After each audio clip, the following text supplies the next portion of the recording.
I chose to be a father.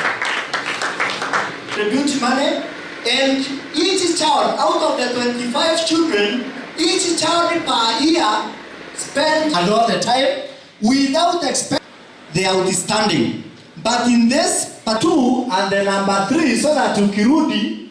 Betty is a small girl and I refer as my daughter because I took responsibility.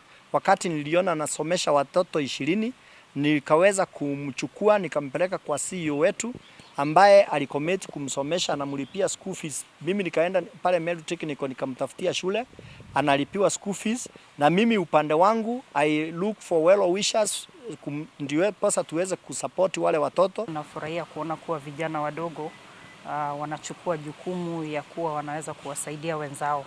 Nafikiri mfano mzuri leo tuko nao kuwa kuna msichana ambaye mwenyewe alikuwa ni mtu ambaye anahitaji msaada lakini alijitolea kusaidia wengine.